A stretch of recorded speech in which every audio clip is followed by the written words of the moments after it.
Dear students of English grammar, we welcome you in our lecture 10 Hindi version lecture in which we have a series voice from active to passive voice. And in this series, our topic is present, past and future perfect tense based active voice to be transformed into passive voice. इस series के इस topic में हम जो passive voice में sentences को बदलने जा रहे हैं, सबसे पहले हमें जानना है कि एक्टिव वॉइस में आने वाले प्रेजेंट, पास्ट और फ्यूचर परफेक्ट टेंसेस में क्या हेल्पिंग वर्ब होती है।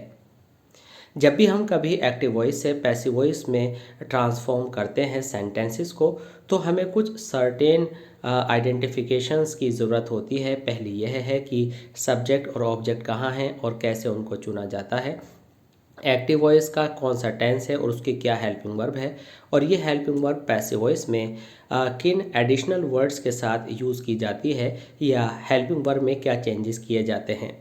हालांकि इन सारे चेंजेस को आप प्रीवियस लेक्चर्स में थोड़ा थोड़ा करके लगभग पूरी डिटेल के रूप में आप जान चुके हैं, लेकिन फिर भी जिन व्यूअर्स ने, जिन स्टूडेंट्स ने इस वीडियो को आज पहली बार देखना शुरू किया है, तो हम आपको थोड़ा सा रिवीजन देते हुए चलेंगे। तो इस रिवीजन में आइए आपको बताते हैं कि वह टेंसेस जिनको हम आज पैसिव वॉइस में ट्रांसफॉर्म करने जा रहे हैं वह हैं present perfect tense, past perfect tense and future perfect tense. तो आइए पहले समझते हैं कि इन टेंसेस की हेल्पिंग वर्ब्स क्या होती हैं। प्रेजेंट परफेक्ट टेंस में आप has, have plus third form लगाते हैं और पास्ट परफेक्ट में आप had plus third form of verb लगाते हैं। इसी तरह से फ्यूचर परफेक्ट में आप विल या शैल के साथ हैव प्लस वर्ब की थर्ड फॉर्म लगाते हैं। जहाँ तक प्रेजेंट परफेक्ट का सवाल है, जब आपका सब्जेक्ट सिंगुलर होता है तो आप हैज़ लगाते हैं और प्लूरल सब्जेक्ट होने में आप हैव लगाते हैं और थर्ड फॉर्म आपको हमेशा लगानी होती है। जब आपका टेंस केवल परफेक्ट पर रुक जाता है, जैसे माना कि प्रेजेंट परफेक्ट, पास्ट परफेक्ट या फ्यूचर परफेक्ट, तो थर्ड फॉर्म यूज़ करते हैं। और जब परफेक्ट के आगे कॉन्टिन्यूअस आता है तो फिर आप बीन के साथ आईएनजी फर्स्ट फॉर्म में लगाते हैं। तो याद रखें कि हमारा जो आज का एक्टिव वॉइस का बेस सेंटेंस है वह है प्रेजेंट, पास्ट और फ्यूचर परफेक्ट बेस्ड। तो इसमें क्या चेंजेस करते हैं हम पैसिव वॉइस बनाने में, पैसिव वॉइस के स्ट्रक्चर में, आइए समझते हैं। एक्टिव वॉइस में जो हैज़ और हैव आपका लगा है, ये पहले से रिटिन सब्जेक्ट के अकॉर्डिंग हैज़ और हैव लगा होता है, लेकिन जब आप ऑब्जेक्ट को सब्जेक्ट की जगह लाकर रखते हैं तो ये हैज़ हैव बदल सकते हैं रिक्वायरमेंट के अकॉर्डिंग। हैज़ हैव के बाद आपको बीन लगाना कंपल्शन होता है, लगाना ही पड़ता है, और वर्ब की third form as it is रहती है। तो इस तरह से ये जो हैव फैमिली है, हैव फैमिली मीन्स ये जो परफेक्ट का ग्रुप है प्रेजेंट, पास्ट और फ्यूचर में जो कहीं हैज़ हैव, कहीं हैड और कहीं विल और शेल के साथ हैव के रूप में आता है, इनमें बीन एडिशनली लगाया जाता है और वर्ब की थर्ड फॉर्म कर दी जाती है। विल आपका थर्ड पर्सन और सेकंड पर्सन में आता है और शेल आपका फर्स्ट पर्सन आई और वी के साथ आता है, और इनके साथ हैव लगाया जाता है, हैड कभी नहीं लगाया जाता। इस डिटेल के बाद अब आप जानने वाले हैं कि कैसे हम जो सेंटेंसेस यहाँ पर दिए गए हैं present, past and future perfect में, उनको पैसिव वॉइस में कैसे बदलते हैं। Student, this is M Rahman and you are attending oracy classes of English language and you are attending the series based on voice. Students, इस वॉइस की series में जो आगे लेक्चर्स हमारे आएंगे वो इम्पेरेटिव सेंटेंसेस के लेक्चर्स आएंगे, और आप देखेंगे कि कैसे हम ऑप्टेटिव, कैसे हम क्लॉजेस और दूसरे जो सेंटेंसेस होते हैं उनको पैसिव वॉइस में कैसे ट्रांसफॉर्म करते हैं। और ये सीरीज़ आपकी जो स्कूल लेवल से शुरू होकर कॉम्पिटिटिव लेवल तक जानी है, इसको लगातार देखने के लिए, इसके सारे लेक्चर्स अपने स्क्रीन पर हासिल करने के लिए आप हमारा channel oracy classes of English language ज़रूर सब्सक्राइब कीजिए, और अगर लेक्चर्स पसंद आते हैं तो प्लीज़ लाइक और शेयर भी कीजिएगा। आइए शुरू करते हैं पहले एग्जाम्पल से। He has obtain good marks. यहाँ पर आप देखते हैं कि जो ही है, ही सब्जेक्ट है, हैज़ ऑब्टेन्ड मेन वर्ब है और गुड मार्क्स आपका ऑब्जेक्ट है। हमने बताया था कि ऑब्जेक्ट को कैसे आइडेंटिफाई करते हैं। ऑब्जेक्ट को आइडेंटिफाई करने में हम आपको बता दें कि वर्ब के बाद आपको पहला नाउन या प्रोनाउन देखना होता है। तो यहाँ पर आपने देखा कि गुड ना तो नाउन है और न ही प्रोनाउन है। लेकिन जब हम मार्क्स पर पहुँचे तो हमें ये मार्क्स नाउन के रूप में मिला। तो जहाँ पर हमें नाउन मिलता है तो उससे पहले आने वाले सारे वर्ड्स सब्जेक्ट का जो है हिस्सा होते हैं, ऑब्जेक्ट का हिस्सा होते हैं। तो इस तरह से हमें ऑब्जेक्ट मिला 2 वर्ड्स में, गुड मार्क्स। अब इन गुड मार्क्स को हमने सब्जेक्ट की जगह लिख देना है। तो हमने लिखा गुड मार्क्स। अब गुड मार्क्स के लिए हैव आएगा, ये हैज़ बदल गया है। ही के लिए हैज़ लिखा था, लेकिन गुड मार्क्स जो कि एक चेंज होकर के यहाँ पर जो ऑब्जेक्ट है गुड मार्क्स, जो अब नॉमिनेटिव केस मीन्स सब्जेक्ट की जगह पर रखा है, तो ये भी सब्जेक्ट का काम करेगा और हैव आ जाएगा क्योंकि मार्क्स प्लूरल है। देन आपको हमने बताया था कि हैज़ हैव के बाद आप बीन लगाते हैं और बीन के बाद फिर आप थर्ड फॉर्म लगाते हैं। तो आपका आंसर हो जाएगा good marks have been obtained, और जो ही बना था उसको आपने बाय हिम में एंड ऑफ द सेंटेंस लगा दिया। इस तरह से आपका आंसर हो गया good marks have been obtained by him. Now let's come to example number 2. She had studied his lessons before his mother called him. यहाँ पर आपको जो इस सेंटेंस में आप देख रहे हैं, तो ये सेंटेंस थोड़ा कॉम्प्लिकेटेड है और इसके 2 पार्ट्स हैं। एक्चुअल में ये सेंटेंस क्लोज बेस्ड है और ये एडवर्ब क्लोज है। तो आज आप देखेंगे कि क्लोज का पैसिव वॉइस कैसे बनता है। अभी तक आप सिंपल सेंटेंस मीन्स ऐसे सेंटेंसेस का जिसमें केवल एक मेन वर्ब होती है का पैसिव वॉइस बनाना सीख रहे थे। हम आपको यहाँ पर जो एग्जाम्पल देते, इस एग्जाम्पल को हम यहीं पर फिनिश कर सकते थे, she had studied his lessons, और आपको लगता है कि आपको पैसिव वॉइस बनाना आ गया है। लेकिन यहाँ पर हमने कुछ स्पेशल और कुछ एक्स्ट्रा दिखाने की आपको कोशिश की है ताकि आपकी नॉलेज में कुछ और इजाफा हो जाए। अब आप देख रहे हैं कि she had studied his lessons past perfect में है और बिफोर लगाने के बाद आप देख रहे हैं कि पास्ट इंडेफिनिट में है। पास्ट इंडेफिनिट का सब्जेक्ट द मदर है और ऑब्जेक्ट हिम है। इसी तरह से पास्ट परफेक्ट वाले पार्ट का सब्जेक्ट शी है और ऑब्जेक्ट हिज लेसन्स है। तो हम आपको बता दें कि अगर आप कॉम्पिटिटिव एग्जाम्स अपीयर कर रहे हैं तो आप किधर का भी एक पार्ट का अगर पैसिव वॉइस दिया गया है और बाकी सारे ऑप्शंस गलत हैं तो उसको राइट लगा सकते हैं।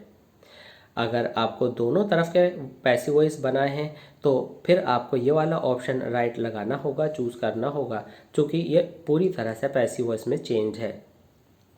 अब एकेडमिक्स में क्या करना है, आप कोई सा भी पार्ट चुन लीजिए, चाहे बिफोर के बाद वाला चुन लीजिए, चाहे बिफोर के पहले वाला चुन लीजिए। तो आप क्या करेंगे, हम जो है पहला पार्ट चुन लेते हैं। पहले पार्ट में she had studied his lessons हमने लिया और बाद का before his mother called for him as it is छोड़ देना है।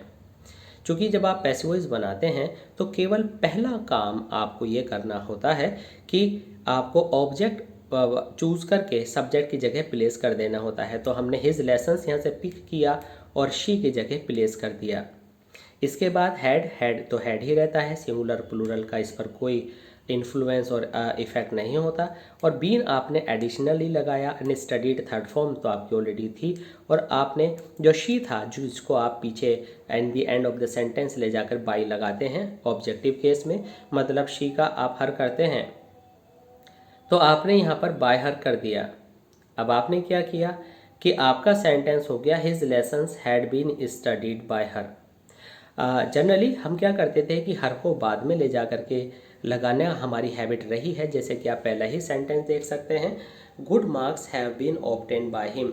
अगर हम इसमें बाय हर बाद में ले जा करके लगाते तो ये सेंटेंस का सेंस थोड़ा रीडर को, लिसनर को कंफ्यूजिंग होता, इसलिए हमने इसको यहीं क्लियर कर दिया, his lessons had been studied by her, और rest part of this sentence हमने लास्ट में लिख दिया। अब अगर हम चाहते तो ऐसा भी कर सकते थे कि she had studied his lessons before his mother called him में, कि हम बिफोर का पार्ट पहले एज इट इज छोड़ देते और लास्ट में लिख देते before he was called for by his mother, तो भी ये आंसर सही होता। चूँकि ये एक्सरसाइज परफेक्ट बेस्ड है, जो लेक्चर है परफेक्ट बेस्ड सेंटेंसेस का है, इसलिए हमने फर्स्ट पार्ट जो कि पास्ट परफेक्ट में था चुना। अदरवाइज आप किधर भी पैसिव वॉइस बना सकते हैं, कहीं एक तरफ एग्जामिनेशन में आप पैसिव वॉइस बना लें तो ये पैसिव वॉइस ही कहलाएगा। My old friends will have join the flying club next year. ये हमारा तीसरा एग्जाम्पल है एक्टिव वॉइस का। ये एग्जाम्पल हमने फ्यूचर परफेक्ट में लिया है। अब आइए फ्यूचर परफेक्ट को कैसे एक्टिव वॉइस को पैसिव वॉइस में बदलते हैं देखते हैं। तो यहाँ पर हमने पाया कि वर्ब के बाद, वर्ब क्या है, जॉइन के बाद द फ्लाइंग क्लब, तो हमें क्लब जो है पहला नाउन मिला। तो इस नाउन के साथ आने वाले दूसरे वर्ड्स भी इस नाउन का हिस्सा बने। इट मीन्स ये पूरा पार्ट आपका ऑब्जेक्ट है। तो इस ऑब्जेक्ट को हमने माई ओल्ड फ्रेंड्स जो ये ग्रुप ऑफ वर्ड्स था की जगह हमने द फ्लाइंग क्लब लिख दिया जो कि ऑब्जेक्ट रहा है, और माई ओल्ड फ्रेंड जो कि सब्जेक्ट था इसको यहाँ से टेम्पोरेरीली हटा लिया है। इसके बाद आपने सेम हेल्पिंग वर्ब लगाना है। सेम का मतलब ये नहीं कि विल की जगह विल लगाना है, ये बाई चांस है कि माई फ्रेंड्स के लिए भी और द फ्लाइंग क्लब दोनों के लिए विल जो है यहाँ क्वालिफाई करता है के लिए यूज़ किया जा सकता है।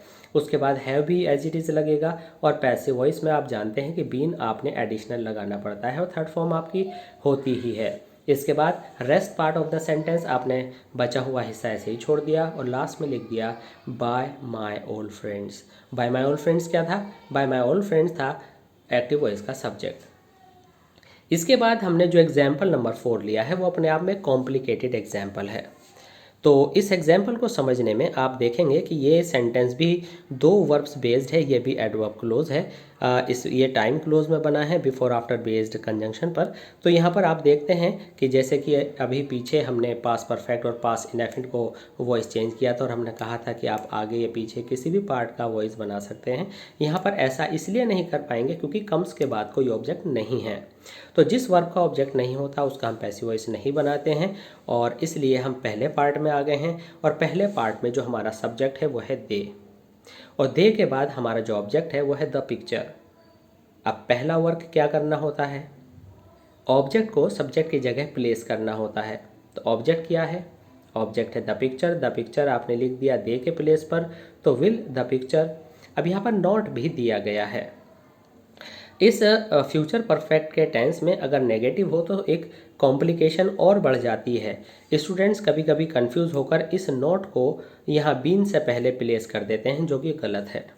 अब आप ये जान लीजिए कि जो आपका फ्यूचर परफेक्ट टेंस का जो नेगेटिव सेंटेंस है तो इसमें आपने पहले हेल्पिंग वर्ब लगाया, फिर सब्जेक्ट की जगह ऑब्जेक्ट लगाया, नॉट नॉट की जगह रहेगा, हेल्पिंग वर्ब की जगह रहेगा, बीन आपने एक्स्ट्रा लगाया वर्ब से जस्ट पहले, और उसके पास सेंटेंस आपका ये बहुत बड़ा था इसलिए बाय देम वहीं फिनिश कर दिया गया जिस पार्ट या जिस क्लोज का था उसी की एंडिंग पर। उसके बाद आपने rest part of the sentence लिखकर क्वेश्चन मार्क लगा दिया। तो यहाँ पर कहने की बात यह है कि जब आपकी helping verb two words based होती है जैसे विल और हैव, तो आपकी मेन हेल्पिंग वर्ब का जो पार्ट है वो विल ही होता है। विल ही हटकर पहले बीच में जहाँ भी जाना होता है जाता है, और विल के बाद ही नॉट, नेवर और दूसरे एडवर्ब्स लगाए जाते हैं। तो इस तरह से finally your answer is will the picture not have been drawn by them before he comes. Now let's observe example number 5. How will you have decided all this matter now? ये single part based है, simple sentence है, एक verb वाला sentence है। आइए देखते हैं इसका क्वेश्चन बेस्ड सेंटेंस का पैसिव वॉइस कैसे बनता है। हाउ, तो हाउ क्वेश्चन वर्ड अपनी जगह पर मौजूद है। आपने देखा कि यू आपका सब्जेक्ट है, ऑल दिस मैटर आपका ऑब्जेक्ट है, तो ऑल दिस मैटर को हमने यू की जगह प्लेस किया। इसके बाद आपने क्या किया कि जैसा कि अभी पीछे हमने बताया था कि विल आपका जो हेल्पिंग वर्ब का वह पार्ट है जो मूव करता है, और हैव बीन फिक्स्ड है जो वर्ब के साथ लगा रहता है। अगर यहाँ पर नॉट होता तो नॉट हैव बीन हो जाता, तो been decided by you now. इस तरह से आपका ये पैसिव वॉइस हो गया। इसके बाद सेंटेंस नंबर 6 में आप थोड़ा सा कुछ और स्पेशल देखने जा रहे हैं। Who has given you such a fake report. यहाँ पर आप देख रहे हैं कि आपके दो ऑब्जेक्ट्स हैं, एक यू और एक सच अ फेक रिपोर्ट। ऑब्जेक्ट 1 सजीव ऑब्जेक्ट है, object 2 such a fake report non living या निर्जीव ऑब्जेक्ट है। और आपका जो हु है, तीसरी कॉम्प्लिकेशन कि ये हु सब्जेक्ट का वर्क कर रहा है, इंटरोगेटिव प्रोनाउन है। अब जो सब्जेक्ट होता है वो सेंटेंस के बाद में बाई पर लगता है, by Ramesh, by Suresh, by him, लेकिन यहाँ तो क्वेश्चन वर्ड है। एनीवे आपने पिछले लेक्चर्स में सीखा है कि हु को बाई हुम करते हैं, तो बाई हुम आपने कर दिया। हु के साथ बाय इसलिए लगाया क्योंकि बाय सब्जेक्ट था, हुम इसलिए किया क्योंकि आपने इसकी ऑब्जेक्टिव फॉर्म बनाई, ऑब्जेक्टिव केस बनाया। और थर्ड थिंग, आपने इसको बिगिनिंग में इसलिए लिखा क्योंकि ये क्वेश्चन वर्ड था। अब ये क्वेश्चन वर्ड है इसलिए इसके जस्ट आफ्टर आपको हेल्पिंग वर्ब लगानी है, और हेल्पिंग वर्ब लगानी है आपको उस ऑब्जेक्ट के अकॉर्डिंग जो आप अभी पिक करके लाए हैं, ऑब्जेक्ट वन। ऑब्जेक्ट वन है यू, तो क्या हो गया, by whom have you been given such a fake report. तो आपने क्या किया कि यू पहले लिखा, बीन गिवन किया, और जो ऑब्जेक्ट टू है उसको हमने यहाँ इस वाले पैसिव वॉइस में हमने rest part of the sentence मानकर बाद में कॉपी करके क्वेश्चन मार्क लगा दिया। लेकिन जो हमने और के अंदर दूसरा ऑप्शन डाला है, दूसरा हमने सॉल्यूशन दिया है, उसके अंदर कुछ चेंज है। अब की बार हमने यू की जगह सच अ फेक रिपोर्ट को पिक किया, वहाँ से उठाया और वर्ब से पहले प्लेस किया, क्योंकि अगर आपके पास दो ऑब्जेक्ट्स हैं तो आप कोई भी पिक कर सकते हैं।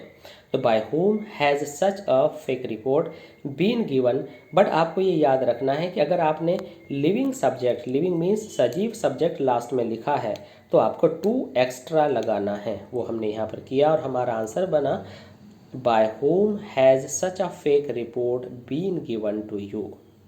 तो यहाँ पर आपका ये आंसर है जिसके अंदर आपने हु को बदलना सीखा, जिसके अंदर आपने एक ऑब्जेक्ट्स को दूसरे ऑब्जेक्ट में डिफरेंस करना सीखा कि लिविंग ऑब्जेक्ट और नॉन लिविंग ऑब्जेक्ट क्या होता है, डायरेक्ट और इनडायरेक्ट ऑब्जेक्ट्स क्या होते हैं। जो आपका सजीव है वो इनडायरेक्ट ऑब्जेक्ट है, जो आपका निर्जीव है वो डायरेक्ट ऑब्जेक्ट है। आइए अब नेक्स्ट एग्जाम्पल की तरफ चलते हैं। ये एग्जाम्पल्स भी आपको कुछ नया सिखाने वाले हैं। हमारा सेंटेंस है home had you given your books. तो हम आपको बता दें कि इसके अंदर होम ऑब्जेक्ट है और यू सब्जेक्ट है और योर बुक्स अपने आप में क्या है, ऑब्जेक्ट है। तो इस तरह से हमारे पास यहाँ दो ऑब्जेक्ट्स हैं, एक है होम और एक है योर बुक्स। तो सबसे पहले हम आपको ये रूल सिखाते हुए चलेंगे जिस पर आपने पीछे भी काफ़ी टाइम दिया है। जब आप जानते हैं कि हिम होता है तो आप उसका ही करते हैं, हर होता है तो शी करते हैं, देम होता है तो दे करते हैं। इसी तरह से होम का आपने हु कर लिया। अब हु कर लिया तो ये जो था वर्ब के पीछे लाने के बजाय आपको बिगिनिंग में ही रखा हुआ मिल गया, वर्ब के पीछे का ऑब्जेक्ट लाने के बजाय आपको बिगिनिंग में रखा हुआ ही मिल गया। तो इट मीन्स आपको योर बुक्स नहीं पिक करना पड़ा, नहीं उठाना पड़ा। तो आपको आपके दो ऑब्जेक्ट्स थे, एक होम और एक योर बुक्स। आपने होम का हु बनाकर, सब्जेक्ट बनाकर बिगिनिंग में रख लिया। उसके बाद आपने हेल्पिंग वर्ब लगाया, उसके बाद आपने बीन लगाया, फिर थर्ड फॉर्म लगाया। Rest part of the sentence आपने एज इट इज छोड़ दिया। हमने इसको ब्लू कलर में इसलिए लिखा है क्योंकि ये ऑब्जेक्ट है और rest part of the sentence भी है। और उसके बाद ये जो यू था ये बाय पर चला गया। बाय पर वो नाउन या प्रोनाउन जाता है जो वर्ब से पहले लिखा होता है। तो यू वर्ब से पहले उठकर कहाँ चला गया, आपके वर्ब के ये सेंटेंस के जस्ट लास्ट में। अब दूसरा तरीका इसको वॉइस चेंज करने का यह है कि अब की बार हमने होम को एज इट इज छोड़ दिया। हम दूसरा जो ऑब्जेक्ट था योर बुक्स उसको पहले पिक करके ले आए, वर्ब से पहले। हमने इसको ऑब्जेक्ट माना था तो हु को हम वर्ब से पहले ले आए थे। अब की बार हमने क्या किया, अब की बार हमने योर बुक्स को ऑब्जेक्ट माना और पहले ले आए गिवन से पहले। तो whom had your books been given by you question mark. इसके बाद आपका एक नया एग्जाम्पल है जिसमें आप कुछ नया सीखने वाले हैं। Why are you sad after you have quitted your job? तो अभी पीछे दो एग्जाम्पल्स हमारे गए हैं जिसमें हमने पास्ट परफेक्ट और पास्ट इनडेफिनिट का कॉम्बिनेशन सीखा था। दोनों में से किधर का भी पैसिव वॉइस बना सकते थे। और यहाँ पर जब हमारा फ्यूचर का कॉम्बिनेशन आया था तो हमने वहाँ पर इसलिए पैसिव वॉइस नहीं बनाया था क्योंकि कम्स के बाद कोई भी ऑब्जेक्ट नहीं था। आइए यहाँ देखते हैं। तो यहाँ हम पाते हैं कि why are you sad after your job. तो यहाँ पर वाई आर यू सैड जो है एक लिंकिंग वर्ब बेस्ड सेंटेंस है। टू बी का सेंटेंस कहना गलत है, बेस्ड क्लोज है क्योंकि आधा पार्ट है सेंटेंस का, तो क्लोज हुई। और वह पार्ट जिसमें मेन वर्ब नहीं होती और ऑब्जेक्ट नहीं होता उसका वॉइस नहीं चेंज होता। तो इस तरह से why are you sad after तक ही एज इट इज़ रहेगा। अब हमें नेक्स्ट पार्ट में सब्जेक्ट मिला यू, हेल्पिंग वर्ब मिली हैव, मेन वर्ब मिली क्विटेड एंड ऑब्जेक्ट मिला योर जॉब। तो इस तरह से योर जॉब आ गया आपका यू की जगह पर, और योर जॉब के लिए हैज़ बीन और बीन के साथ थर्ड फॉर्म बाय यू। तो इस तरह से आपका फाइनल आंसर हुआ why are you sad after your job has been quitted by you question mark. तो इस तरह से स्टूडेंट्स हमने ये सारे कॉम्प्लिकेटेड स्ट्रक्चर सीखे, और साथ साथ में हमने 3 टेंसेस प्रेजेंट, पास्ट और फ्यूचर परफेक्ट टेंस को ऑब्जर्व किया, how to change into passive voice from active voice. तो स्टूडेंट्स आई होप ये लेक्चर आपको बहुत अच्छे से पूरी तरह से समझ में आया होगा। आप हमारे इस चैनल और ऐसी क्लासेस ऑफ इंग्लिश लैंग्वेज की हर सीरीज़ को ऑब्जर्व करते रहिए, अपनी स्टडी करते रहिए और जारी रखिए देखना। और इसको करने के लिए बस आपको एक काम करना है कि आपको हमारे चैनल को सब्सक्राइब करना है, और लेक्चर्स पसंद आएँ तो हमें मोटिवेट करने के लिए और एनकरेज करने के लिए प्लीज़ लाइक और शेयर ज़रूर कीजिएगा। Thanks for being with us, thanks a lot.